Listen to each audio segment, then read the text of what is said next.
Thanks for joining us today. Today we're going to cover all the tips and tricks in drywall in 101. How to cut it, score it, snap it, break it, make it look beautiful. All right, so let's talk measuring. It's easy to get the measurement of the length, especially if you have two people. But the secret here is you need to measure at the end and the middle and at the other end again, so that you know how out of square the room is. And to transfer that measurement on the drywall so that when you bring it up here, all your right measurements are in the right place. The reason I want to measure the middle as well is because I know the drywall is straight, but I don't know if the wall is straight. This might actually be all screwed together to a 2x4 that has a warp in it, and I could have a curved wall and I won't be able to see it from here. It's 22 3/4. So what we're going to do is give ourselves a little bit of a break, and we'll go 22 1/2, knowing that the wall will cover the gap. The middle is very consistent, 22 3/4. Wow. The freaky thing here is the outside wall and this wall were pre-existing from the builder. Would this be the first square room of my life? Ah, nope. All right, it's close. It's 22 1/2, big surprise. All right. Here's the other tool that I forgot to mention you're gonna need. This is a drywall square, T-square, aluminum, just leave it in the back of your truck, it'll last forever. Don't abuse it though, you wanna make sure it stays square. Here's this tool is fabulous. I've seen a lot of guys do a lot of different ways when they're cutting, but what I like to use is this square because it makes my life easy. My measurement for my ceiling drywall is 112 7/8. All I do is run over to the tape, and when I hit the spot, right, I'm done. I don't even need to mark my board. Just take out my knife, keep the blade short. Remember, you're just cutting the paper. Don't have to do anything too extraneous here. And then lift up the corner, break it, step in behind. Always keeping your hands away from your cutting area. There we go. That's how to cut drywall 101. Our ceiling is also going to get cut at 22 3/8. That's the width that we're going to use. Now the fact that I can cut it continuous all the way across is awesome because I get to cheat. This particular tool has numbers running up and down both sides. So a full sheet of drywall, all you have to do is follow up to where it says 22 3/8, and then you can set your blade on the edge of the square, and then push the tip into the paper, and then with your left hand sliding across the drywall, pulling with the right hand, mark the whole sheet together at the same time. Done. Give it a little bit of a pop. Very, very fond from Happy Days. Now the sheet on the bottom is the one that I'm using here. So I don't want to set it on the ground. So I set it on my foot. And again, I'm only cutting the paper on the back side. One of the advantages of these knives, if you can't reach, you just extend the blade.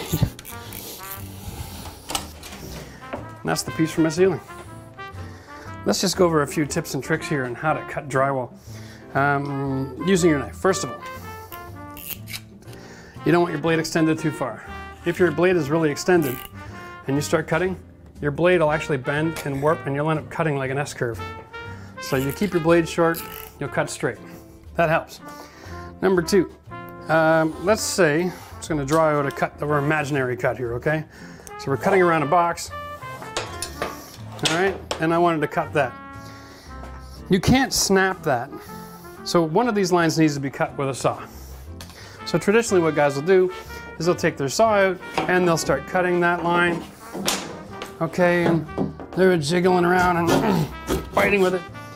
The way you cut with a saw is simple. Little pressure, lots of movement.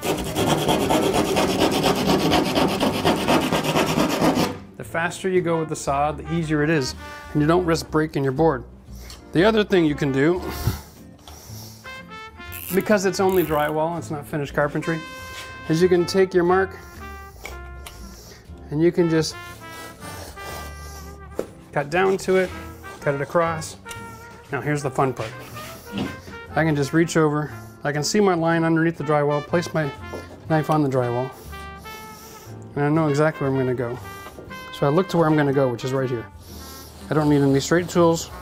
Just look to where I'm gonna go, and your brain does all the work for you. And then you can cut the backside as well, and you have a cut piece of drywall. You might find it necessary to trim the inside corner a little bit, but that's it. Good to go. Don't even need that saw. If you're cutting a curve, let's say you're coming around a curve wall.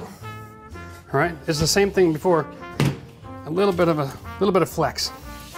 Now, let's go up on the other side. You put that flex. Can you see that shadow? Yep. That picks up the shadow. So when I go to a bit of flex, I can see the shadow. And again, I'm only cutting the paper.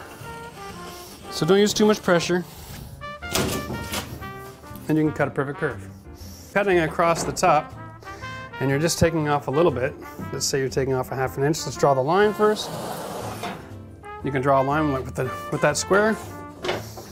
Instead of trying to draw that line with your knife in the square at the same time, really hard to manipulate something really tight together. Same thing, just draw the pencil line.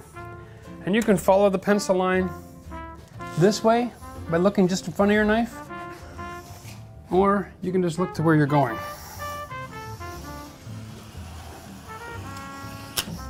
Now, that's a horrible job. What I would suggest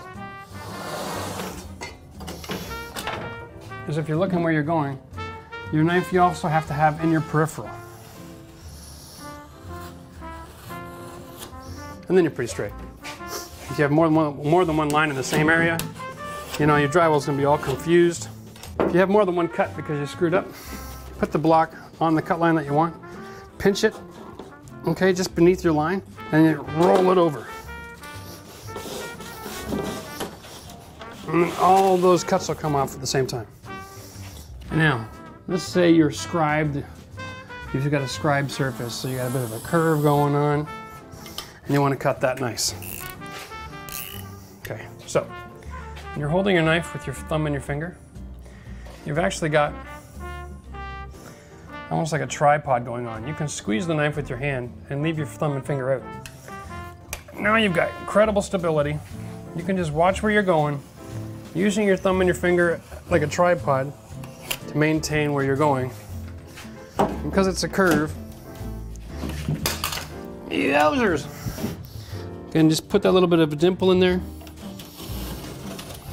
Create that shadow.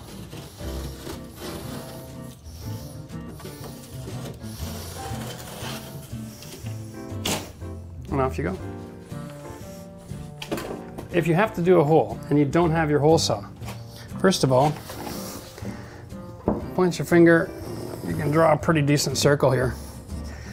All right, there's your hole, let's say. Take your knife, do a little bit of a tripod action here.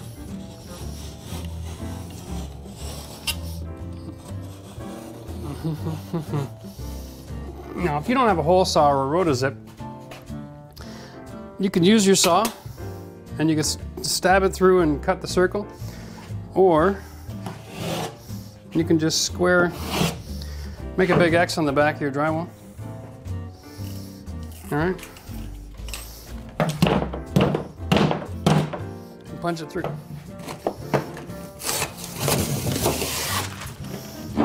And you got a hole. All right.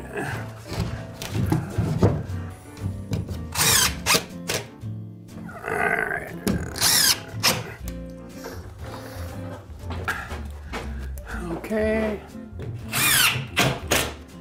This is what I was talking about earlier. Close the gap on the taper joint. Okay. That one is a little split from the screw. Back it up till you get good contact. There you go. 4 screws will hold that until you finish it off. If you go near the end, you can actually cheat. You look and see if the strap goes all the way to the end. If it doesn't, back it. If you're enjoying these videos, subscribe to the channel, hit the like button, but most importantly, comment on the videos. By all means, or a suggestion of video you'd like to see, let us know. We'd love to be in touch.